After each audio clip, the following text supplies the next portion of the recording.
내가 여기 있나이다 나를 보내소서라는 제목입니다. 여러분들이 아마 밖에 나가서 하늘을 이렇게 보면, 특별히 이제 아침에 이렇게 가을 하늘을 이렇게 보면 참 공활합니다. 제가 인터넷에서 가을 하늘 이렇게 치니까 코스모스와 황금 들녘에 가을 하늘 이렇게 그림이 있어가지고 이렇게 가져왔는데, 너무나 가을 하늘이 공활합니다. 이 공활이라는 말은 텅 비고 매우 넓다라는 뜻이지요. 애국가 가사에 나오는 것처럼 가을 하늘 공활한데 높고 구름 없는 그 푸른 하늘이 우리의 마음을 쾌청하게 하고 있습니다. 아침 저녁으로 조금 바람은 쌀쌀하지만 낮에 뜨거운 햇살과 함께 적당하게 우리의 몸에 긴장과 또 이완을 주며 우리의 기분을 상쾌하게 합니다. 아마도 다른 어떤 계절보다 지금 이 상태가 참 제일 좋은 것 같아요. 교회 본당도 더워서 또 추워서 히터를, 에어컨을 틀지 않고 참 이렇게 적당한 그런 계절입니다. 오늘 우리는 창조절기를 보내고 있습니다. 우리는 이렇게 천지 만물을 창조하신 하나님의 창조 세계를 통해서 하나님의 놀라운 사랑을 깨닫고 있는 것입니다. 그리고 이렇게 하나님께서는 피조 세계의 아름다움으로 또한 독생자 예수 그리스도를 통해서 당신을 나타내셨습니다. 지난주 우리가 세본문 말씀을 통하여 우리는 아들 뒤에 숨어 계신 하나님을 살펴보았습니다. 인간과 하나님의 만남을 아들을 통하여, 곧 십자가 은총을 통하여 알 수 있다는 말씀을 종교개혁을 기념하여 루터의 종교개혁 전통에 근거하여 살펴보았습니다. 따라서 구약의 가장 위대한 신앙의 인물인 모세조차도 하나님을 볼 수 없었습니다. 등만 보았다고 말씀하고 있었죠. 서신서인 로마서에서도 바울은 이러한 삼위일체 하나님의 지혜와 지식의 풍성함에 관해서 찬양하였습니다. 그것은 곧 만물이 예수 그리스도에게서 나오고 또 예수 그리스도로 말미암고 마침내 예수 그리스도에게로 돌아가는 신비입니다. 그러니까 이게 이제 로마서 11장 36절인데, 저는 계속해서 말씀을 이렇게 보면서 이게 우리 기독교 하나님의 말씀 알파와 오메가가 아닌가, 처음과 나중이 아닌가. 모든 만물이 예수 그리스도로 말미암아 나오고 창조되었다는 말이죠. 그리고 예수 그리스도로 말미암고 예수 그리스도와 함께 동행한다는 말입니다. 그리고 마침내 주님께로 돌아가는 것, 이것이 바로 기독교의 신비라고 할 수 있습니다. 자, 그런데 오늘 세본문 말씀은 조금 더 하나님께로 나아가는 말씀입니다. 물론 아들 뒤에 숨어 계신 하나님이시지만 우시야 왕이 죽던 해에 이사야를 불러 시대적 사명을 감당하게 하셨던 하나님, 지금도 우리를 불러서 이 시대적 사명을 감당하게 하시는 하나님이라고 이야기를 할 수 있습니다. 물론 그 사명을 거부하는 이들, 혹은 예수님을 통해 하나님을 볼 수 없었던 이들은 그 사명을 듣지 못합니다. 아니, 그들은 예수님께서 하나님의 아들이심을 끝까지 부정하는 것이죠. 그 결과 그들은 오늘 보면 요한계시록의 말씀처럼 마지막 날 7 대접의 심판을 받을 것입니다. 우리 먼저 복음서 말씀을 살펴보도록 하겠습니다. 오늘 복음서 말씀은 예수님께서 스스로가 세상의 빛이라고 선언하시는 말씀이죠. 그런데 율법의 열심이었던 바리새인들은 이 말씀을 믿지 않습니다. 예수께서 말씀하여 이르시되 나는 세상의 빛이니 나를 따르는 자는 어둠에 다니지 아니하고 생명의 빛을 얻으리라. 세상의 빛으로 오신 예수님을 따르면 어둠이 아니라 생명의 빛을 얻을 것인데, 아들이신 예수님을 통해 아버지이신 하나님을 알 수 없었던 바리새인들은 이렇게 말합니다. 네가 너를 위하여 증언하니 네 증언은 참되지 아니하다. 나중에 이제 예수님께서도 언급하시지만 유대교의 율법에 따르면 유대인들은 재판에서 어떤 사실을 확인할 때 당사자 외에도 두세 사람 이상의 증언을 필요로 하였습니다. 그죠? 우리도 지금 보면은 이제 뭐 재판할 때 증언하면은 국정감사할 때도 증인들을 많이 부르잖아요. 재판할 때도 증인을 많이 부릅니다. 그러니까 두세 사람이 증인해야 이 증언이 참 대단한 것이죠. 그런데 이러한 바리새인들의 비판에 관해서 예수님께서 이렇게 대답하십니다. 그러니까 너를 위해서 증언하니까 두세 사람의 증언이었고 네가 네 증언을 하니까 참되지 않다 이 말이죠. 그래서 예수님께서 대답을 하시는데 결론은 17절에 나옵니다. 17절 말씀으로 바로 넘어가 보겠습니다. 너희 율법에도 두 사람의 증언이 참되다 기록되었으니 내가 나를 위하여 증언하는 자가 되고 나를 보내신 아버지도 나를 위하여 증언하시느니라. 이렇게 말씀하십니다. 하나님 아버지와 예수님 자신이 증언하시니 예수님의 증언이 참 대단한 그런 말입니다. 조금 이제 이해하기 쉽잖아요. 그래서 이 결론을 위한 부연 설명이 14절에 나옵니다. 14절 말씀으로 한번 돌아가 볼까요? 예, 여기입니다. 예수께서 대답하여 이르시되 내가 나를 위하여 증언하여도 내 증언이 참되니 나는 그죠? 예수님이 자기가 자신을 증언해도 참된다는데 세 가지를 이야기합니다. 하나, 나는 내가 어디서 오며 어디로 가는 것을 알기 때문이다. 두 번째, 너희는 내가 어디서 오며 어디로 가는 것을 알지 못하느니라. 두 번째, 너희는 육체를 따라 판단하나 나는 아무도 판단하지 아니하노라. 그죠? 이게 두 번째입니다. 세 번째, 만일 내가 판단하여도 내 판단이 참되니. 자, 세 번째입니다. 이는 내가 혼자 있는 것이 아니요 나를 보내신 이가 나와 함께 계시기 때문이다. 요 세 가지로 예수님이 스스로 자신을 빛이라고 증언하여도 그 증언이 참 대단한 그러한 말씀입니다. 자, 그래서 화면을 한번 넘겨보면 이 고갱이라는 화가입니다. 폴 고갱인데 우리 잘 아는 대한민국 사람들이 제일 좋아하는 화가가 누구냐면은 고우입니다. 고우하고 친구였어요. 고우는 고갱을 너무나 좋아했는데 또 고갱은 또 고우 별로 좋아하지 않았던 그런 관계인데 이 고갱의 그림 가운데 우리는 어디서 왔으며 누구이고 어디로 가는가. 제가 쓴 책에도 이 그림을 한번 설명한 적이 있는데 화면에 뭐 이렇게 잘 보이지는 않겠지만 우리 그 교회 톡에 이 그림을 제가 올려놨으니까 여러분 설교문에 올려놨으니까 한번 다시 이렇게 보십시오. 자, 그 설명도 거기 되어 있지만 제가 그림을 보면서 다시 이야기하면 간단하게 이야기하겠습니다. 제일 오른쪽에 보면은 갓난아기가 누워 있죠.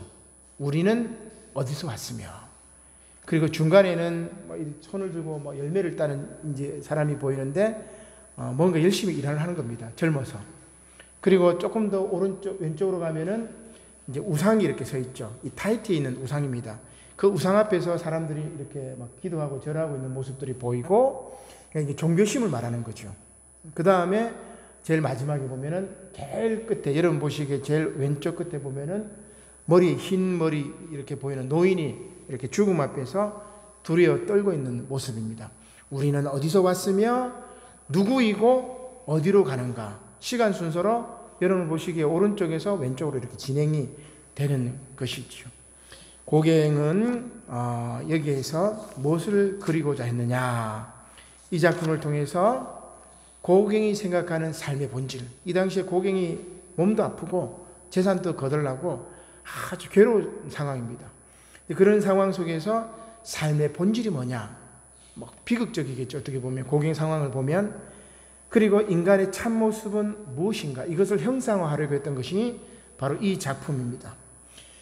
삶과 죽음, 그리고 여기에 들어가 있는 사랑과 믿음. 우상을 숭배한다고 우리가 그렇게 보지만은 다른 말로 하면은 종교심이죠. 종교성이라고 이야기할 수 있습니다. 자, 고갱은 이것을 믿음으로 보았고 삶과 죽음, 태어남과 죽음으로 보아서 물음표로 달아놓은 거예요. 그러나 예수님께서는 물음표가 아니라 느낌표로 우리들에게 말씀하시죠. 만물이 예수 그리스도로부터 나오고 만물이 예수 그리스도로 말미암고 만물이 마침내 예수님께로 돌아가는 그 신비를 예수님은 아셨어요. 왜냐하면 예수님께서 창조주이시기 때문입니다. 따라서 창조주이신 예수님의 그 신비를 깨닫고 우리의 인생 역시 저 왼쪽 끝에서 오른쪽 끝에서 이 땅에 태어나서 사명을 감당하고 믿음과 사랑으로 살다가 다시 뭐예요? 늙어서 죽어서 흙이 되는 것이 아니라 우리의 육신은 흙이 되지만 우리의 영혼은 저 하늘 본향으로 돌아가는 것임을 깨달아야 할 것입니다.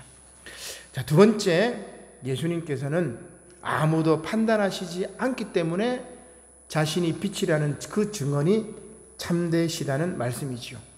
근데 여기에 보니까 예수님께서 바리새인들을 비판하기를 바리새인들은 육체를 따라 판단한다고 이야기합니다. 따라서 그들은 육으로 오신 예수님을 하나님의 아들로 받아들이지 않는 거죠. 그래서 예수님의 그 고향에서 나사렛에서 예수님 하나님의 아들로 인정되지 않았어요. 나사렛에서 무슨 선한 것이 나겠느냐. 매일 내가 너를 보고 있는데 네가 무슨 하나님의 아들이냐. 이런 거죠. 진정한 보아는 파랑새는 여러분 멀리 있는 게 아니에요. 바로 앞에, 바로 옆에 있는 것이죠. 그들은 육으로 오신 예수님을 하나님의 아들로 받아들이지 않았습니다. 도대체 고귀한 창조주께서 어떻게 이러한 추한 육체를 입을 수 있는가? 이런 생각입니다. 쉽게 말해서 재벌 회장이 어떻게 노숙자와 겸상할 수 있겠느냐? 이런 의미입니다. 세 번째로 예수님께서는 혼자 판단하시고 혼자 계시는 것이 아니라 삼위일체 하나님으로 자신을 보내신 하나님과 함께 계시기 때문에 자신의 증언이 참되다고 말씀하고 있습니다. 자, 그러자 바리새인들이 묻습니다. 8장 19절 말씀에 이에 그들이 묻되 내 아버지가 어디 있느냐? 예수께서 대답하십니다. 너희는 나를 알지 못하고 내 아버지도 알지 못하는도다. 나를 알았더라면, 예수님을 알았더라면 하나님 아버지도 알았으리라. 그죠? 그래서 아들 뒤에 숨어 계신 하나님이라는 것이죠. 삼위일체 하나님이라는 거죠. 아들 뒤에 숨어 계신 하나님, 아들을 통해 계시하는 하나님을 바리새인들은 알지 못했던 것입니다. 그리고 오늘 말씀에 마지막에 중요한 말씀이 나옵니다. 저는 이게 감각 이렇게 잃어버릴 수가 있었는데 왜 이 말씀이 나왔을까 보는데 한번 넘겨볼까요? 8장 20절이죠. 이 말씀은 성전에서 가르치실 때에 헌금함 앞에서 하셨으나, 즉 나는 세상의 빛이다, 내가 하나님의 아들이다, 나를 본 자는 하나님을 볼 것이다고 얘기를 하시는 그 말씀을 어디서 하셨냐면은 헌금함 앞에서 하셨대요. 참 제가 이 말씀을 이렇게 찾아봐도 뭐 이렇게 주석이 되어 있지 않아요. 그죠? 물론 이제 그 성전에 보면은 헌금함이 한 13개가 있습니다. 성전에 이제 진입할 때 헌금함이 이제 13개가 있는데 예수님께서 헌금함 앞에서 이 말씀을 하셨어요. 그리고 잡는 사람이 없었다. 뭐 이런 얘기인데 왜 헌금함 앞에서 예수님께서 이렇게 말씀하셨을까? 육체를 따라 판단하는 이들은 영의 눈이 아니라 재물만을 바라보는 탐욕의 눈을 가졌기 때문입니다. 따라서 헌금함이 아니라 예수님을 바라보라는 의미입니다. 저도 이 말씀 보면서 굉장히 많이 이제 반성도 하고, 그렇구나. 내가 목회를 하지만, 내가 설교를 하지만 헌금이 얼마 나왔는지, 그리고 예산은 제대로 돌아가는지, 부족하지는 않는지, 추수감사절 예산이 얼만데 이게 채워질까? 걱정하고, 야, 내가 이게 아니구나. 왜 예수님이 계시는데 내가 헌금함을 바라보고 있을까? 이런 제 반성이, 이 말씀이 그렇게 보이더라고요. 그냥 이 본문하고 크게 연결되지는 않지만, 헌금함이 아니라 예수님을 바라보라는 의미는 아닐까. 오늘 많은 목회자들이 교회의 크기, 교인 숫자, 헌금함 속에 있는 돈의 분량만 바라봅니다. 저 자신도 마찬가지. 교회가 시스템이 되고 참 할 일이 많고 할 일들이 너무나 많은데 일꾼이 없고 시스템이 되어 있지 않아가지고 할 수가 없으니까 참 규모가 컸으면 좋겠고 일꾼이 많았으면 좋겠고 그런 안타까움이 있습니다. 그런데 예수님께서 말씀하시죠. 야, 네가 지금 뭘 보고 있느냐? 네가 지금 헌금함 교회의 크기, 교인 수만 바라보고 있는 거 아니냐? 그런 음성으로 들렸어요. 예수님께서 앞에 계셔도, 헌금함 옆에 계셔도 보지 못하는 거예요. 우리 강문 씨가 지금 그런 거죠. 제가 그림을 이렇게 캡처를 하다 보니까 YTN에서 그렇게 나온 것 같아요. 가장 오늘 이 행사 중에 가장 기쁜 시간이 돌아왔습니다. 무슨 시간이냐고요? 헌금하는 시간입니다. 헌금하는 시간. 그 헌금함에다 뭐라 붙여놨어요? 이 헌금은 정강훈 목사가 사용하는데 무작위로 자기 마음대로 사용할 수 있도록 해도 된다고 도장 빵. 여러분 그렇게 해가지고 코로나 확산이 됐잖아요. 광화문 집회 때문에. 그것 때문에 얼마나 지금 힘들어졌습니까? 헌금함을 바라보는 것이 아니라, 그렇죠? 예수님을 바라보라, 그 이야기입니다. 아무튼 예수님께서 이렇게 헌금함 앞에서 말씀을 하셨지만 바리새인들은 깨닫지 못했습니다. 그리고 어떻게 해요? 예수님을 잡아 죽이려고 했었죠. 예수님을 잡아 죽이려고 했던 자들도 예수님을 잡지 못했습니다.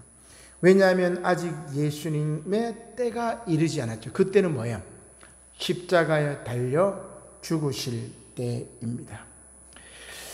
중요한 것은 이제 예수님께서 이 땅에 십자가를 짊어지시러 오셨지만 예수님께서 다시 오실 때, 재림하실 때는 그것은 심판이라는 것입니다. 그래서 오늘 요한계시록의 말씀이 바로 그 말씀이죠. 오늘 본문 요한계시록의 말씀은 하나님의 진노를 담은 7 대접 재앙의 예고라고 할 수 있습니다. 그 재앙의 말씀을 보도록 하겠습니다. 요한계시록 15장 1절이죠. 또 하늘에 크고 이상한 다른 이적을 보매 7 천사가 7 재앙을 가졌으니 곧 마지막 재앙이라. 재앙의 순서는 이렇습니다. 7 인, 7 나팔, 7 대접. 그리고 이것은 뭐냐? 바로 하나님의 구원. 7인은 구원을 이야기합니다. 7 나팔은 영적 전쟁을 말합니다. 그리고 7 대접은 하나님의 심판을 말하는 것이죠. 자, 이렇게 마지막 7 대접의 심판, 하나님의 진노가 나타날 것인데, 그때 하나님께 속한 백성들, 곧 예수님을 그리스도로 고백하는 이들에게는 영생의 문이 열리는 것입니다. 요한계시록 15장 2절의 말씀입니다. 또 내가 보니 불이 섞인 유리바다 같은 것이 있고 짐승과 그의 우상과 그의 이름의 수를 이기고 벗어난 자들이, 짐승의 숫자를 이기고 벗어난 이들이 유리바다 가에 서서 하나님의 검은 권을 가지고 하나님의 종 모세의 노래, 그리고 어린 양의 노래, 예수 그리스도의 십자가 보혈 어린 양, 보라 세상 죄를 지고 가는 하나님의 어린 양을 보라. 어린 양은 뭐예요? 유월절 희생양처럼 자신의 피로 말미암아 우리를 구원하셨던 그 어린 양, 그죠? 대속의 제물입니다. 이 어린 양의 노래를 부릅니다. 주 하나님 곧 전능하신 이시여 하시는 일이 크고 놀라우시도다. 만군의 왕이시여 주의 길이 의롭고 참 되시도다. 그렇게 어린 양의 찬양을 하게 됩니다. 구원받은 사람들이. 이러한 하나님의 심판 앞에 구속받은 성도들은 이렇게 고백을 하는 거죠. 15장 4절의 말씀입니다. 주여 누가 주의 이름을 두려워하지 아니하며 영화롭게 하지 아니하오리까? 오직 주만 거룩하시나이다. 주의 의로우신 일이 나타났음에 만국이 와서 주께 경배하리이다. 모든 사람들이, 모든 나라가 알파와 오메가신 다시 오신 예수 그리스도를 경배하리라. 그런 이야기죠. 하나님의 분노, 하나님의 심판의 날이, 예수 그리스도께서 다시 오실 날이 가까이 왔습니다. 다시금 열심을 내고 다시 오실 예수 그리스도를 맞이할 준비를 해야 할 것입니다. 지금 우리는 세계적으로 유일하게 K-방역을 통해서 코로나19 이전의 일상으로 점차 회복해 가고 있습니다. 유럽이나 미국은 여러분 일상 회복하는 게 쉽지 않습니다. 우리는 정말 좋은 이 세상에 살고 있는 거죠. 전 세계적 위기 가운데 정말 점차 일상을 회복해가는 단계입니다. 경제도 이제 조금씩 나아지기를 바랍니다. 따라서 다시금 신앙의 열정도 여러분 어떻게 해야 돼요? 회복해야 합니다. 위기의 때일수록 우리를 부르시는 하나님의 음성에 귀를 기울여야 할 것입니다. 구약 이사야 말씀은 이렇게 위기의 때에 이사야를 불러 사명을 주시는 말씀이죠. 한번 넘겨보겠습니다. 오늘 본문 이사야 6장 1절 말씀에 이렇게 말씀합니다. 우시야 왕이 죽더네. 이 위기 때. 왜? 우시야 왕은 16살에 유다의 왕이 되어서 52년간을 다스렸던 왕입니다. 얼마나 괜찮은 왕이냐면 이 왕을 제2의 솔로몬 왕이다 이렇게 얘기를 합니다. 그 정도로 유다 왕국을 다시 일으켰던 왕이었습니다. 역대하 26장 4절의 말씀인데 이사야 소명체험이고, 여기 보니까 그가 여호와를 찾을 동안에는 하나님이 형통하게 하셨더라, 이런 왕이었죠. 물론 이제 우시아가 나라가 강성하여지자 마음이 교만하여 악을 행하게 됩니다. 역대하 26장 16절 이하에 보면은 제사장만이 할 수 있는 그 제사를 분향을 우시아 왕이 직접 하려다가 나중에 나병이 걸리게 되어서 이제 별궁에 격리되어 살다가 아들 요담 왕이 대신 백성을 다스린 그런 이야기가 나와요. 자, 그럴 때 많은 유다 백성들은 우시아 왕이 치료가 되어서 다시 유다 나라가 부흥되기를 원했습니다. 그러나 아쉽게도 우시아 왕이 그만 별세하게 되었던 것이죠. 그때 이 젊은 이사야가 충격을 받습니다. 괜찮은 왕인데 실수했지만, 병이 났지만 회개하고 다시 돌아와서 이 유대 땅을 제대로 다스릴 줄 알았는데 이 우시아가 죽어버린 거예요. 우시아 왕이 죽어버린 겁니다. 그래서 이사야는 위기라고 생각한 거예요. 그래서 오늘 말씀처럼 우시아 왕이 죽던 해에는 유대 땅이 다시 위기라고 생각했던 그 이사야에게 하나님께서 소명을 주시는 그런 말씀입니다. 그 소명의 말씀이 이제 이어지죠. 6장 1절 하반절부터 이어집니다. 내가 본즉 주께서 높이 들린 보좌에 앉으셨는데, 막 서랍들이 있는 거죠. 뭐 자세하게 우리가 설명할 필요는 없고, 하나님의 대언자를 통해서 어디서 하나님의 말씀 소명을 받느냐? 제일 밑에 보니까 4절에 보니까 뭐라고 되어 있어요? 빨간 걸로 적었어. 성전의 연기가 충만한지라. 그죠? 오늘 본문 말씀을 자세히 보면 소명의 단계는 4단계입니다. 만남, 하나님과 만나죠. 그리고 회개를 합니다. 그리고 하나님께서 그의 죄를 사해 주십니다. 그 다음에 사명을 주시고 내가 여기 있나이다, 나를 보내셔서 사명을 다짐하는 이 4단계로 이어집니다.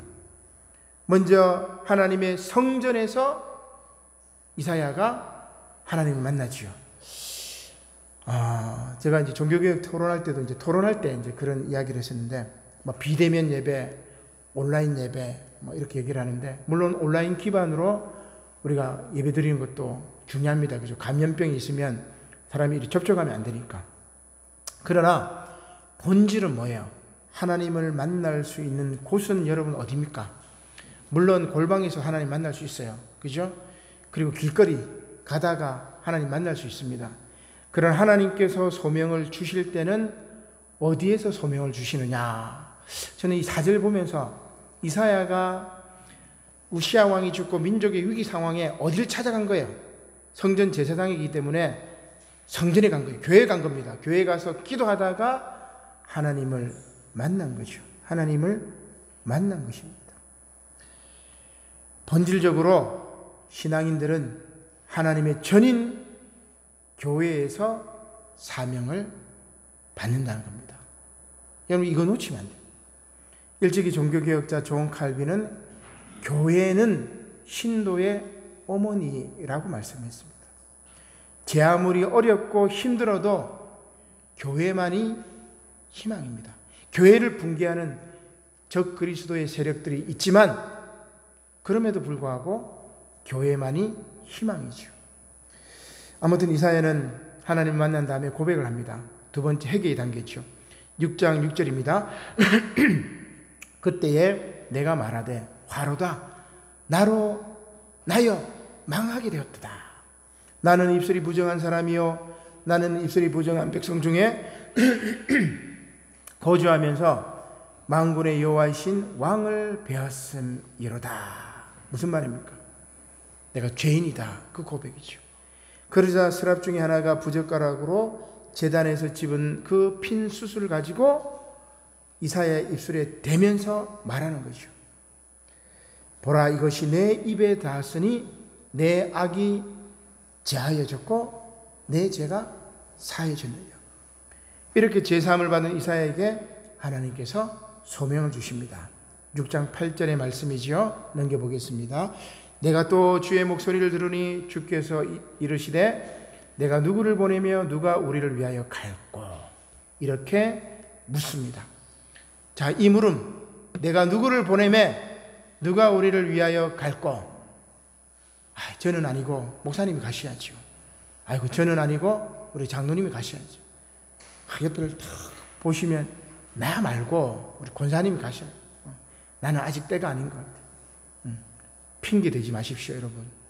내가 누구를 보내며 누가 우리를 위하여 갈꼬? 여러분 어떻게 해야 돼요? 하나님께서 지금 여러분들에게 묻는 겁니다. 그죠? 저에게 묻는 거고 여러분들에게 묻는 거죠. 오늘 이 말씀을 들은 우리들에게 주신 말씀입니다. 왜? 여러분 지금 교회 안에 있잖아요. 성전에 있기 때문에. 지금 우리 사회는 선별적 정의, 지연된 정의. 그죠? 정의는 바로 판단해야 되는데 나중에 시간이 지나서 지연된 정의입니다. 그죠? 정의의 적들과 한패가 되어서 우리 사회를 좀먹고 있습니다. 또한 개신교인들도 제 역할을 하지 못하고 있습니다. 이제 온라인 시대라서 온라인으로 줌 세미나를 참 많이 해요. 그래서 지난주 월요일에도 세미나가 한 3개가 있었는데 그 중에 이제 한 세미나 가운데 협성대학교 신학과에 이충곤 교수가 이런 이야기를 합니다. 제가 경남로에 인사 가서 이제 이 말씀을 했는데, 가톨릭을 삼성에 비유합니다. 그리고 개신교를 동네 마트로 비교해요. 우리 동네 마트에 보면 용호동 여기도 시장에도 마트가 있고 메가마트도 있고 그 다음에 구멍가게도 있고 그죠? 마트들이 다양하잖아요. 거대한 대기업 삼성과 같은 가톨릭은 뭡니까? 체계가 잘 되어 있어요. 유계 질서가 잘 되어 있습니다. 전체가 하나로서 몸통이 커요. 그래서 성당들은 그래도 일정한 규모로 이렇게 지어집니다. 그리고 그 지역에 있는 사람들이 거기를 다 가요. 아주 위계 질서가 잘 되어 있습니다. 교황으로부터 시작해가지고 뭐 추기경, 뭐 사제, 부제까지 다 일사불란하게 연결이 됩니다. 우리 개신교는 목사님들 만나서 대화가 안 돼. 목사님들끼리 회의가 안 되고 대화가 안 되고 다 고집불통, 다 생각이 다르기 때문에 안 됩니다. 그러니까 개신교는 이렇게 다양성이 또 좋은 그런 효과가 있겠죠. 각자의 색깔이 다르고 아기자기하다는 뜻입니다. 하나의 모습이 아니라 다양한 실험적 형태로 이루어진 것이 바로 개신교입니다. 교회들이 얼마나 다양합니까? 그죠? 아주 급진적인 교회가 있는 반면에 아주 극보수적인 교회가 있고 그 다양성이 생명이에요. 그런데 획일적으로 가버리면 그 생명이 없어요. 그런데 이런 개신교회가 가톨릭을 닮으려고 합니다. 곧 삼성처럼 되려고 합니다. 비극적인 것은 제대로 된 삼성이 되면 그나마 괜찮은데 뭐예요? 짝퉁 삼성이 돼요. 한번 넘겨볼까요? 삼성이 아니라 삼맹, 삼숑, 삼승, 삼신, 짝퉁 삼성이 돼요. 오늘 개신교가 가톨릭을 우리가 개혁해 나왔던 로마 가톨릭을 닮으려고 제대로 닮으면 되는데 제대로 닮지도 않고 짝퉁 삼숭이 되는 거예요.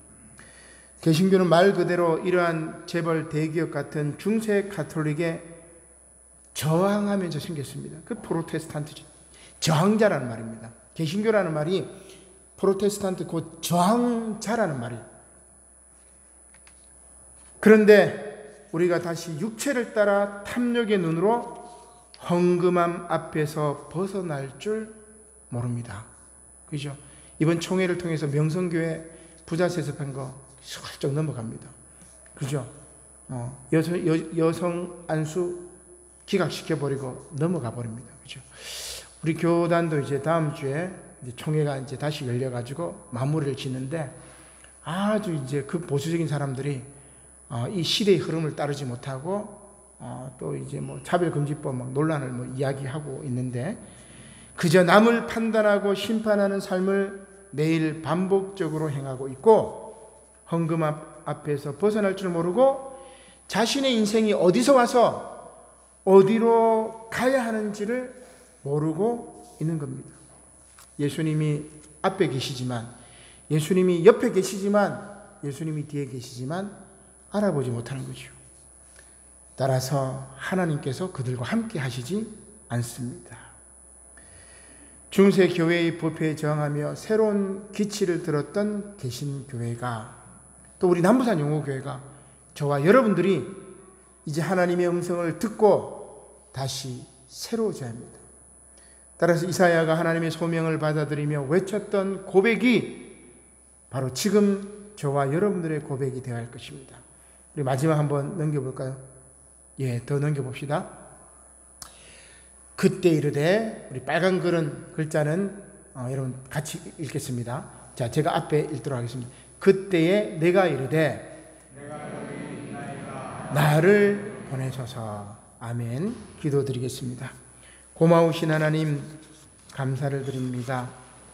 우시아 왕이 죽던 그 위기의 순간에 성전에서 하나님을 만나 소명을 받았던 이사야처럼 주님, 오늘 민족과 교회의 위기의 상황 속에서 주여, 내가 여기 있나이다, 나를 보내소서 고백하는 저희들 될 수 있도록 은혜 베풀어 주시옵소서. 감사를 드리며 예수님의 이름으로 기도드립니다. 아멘.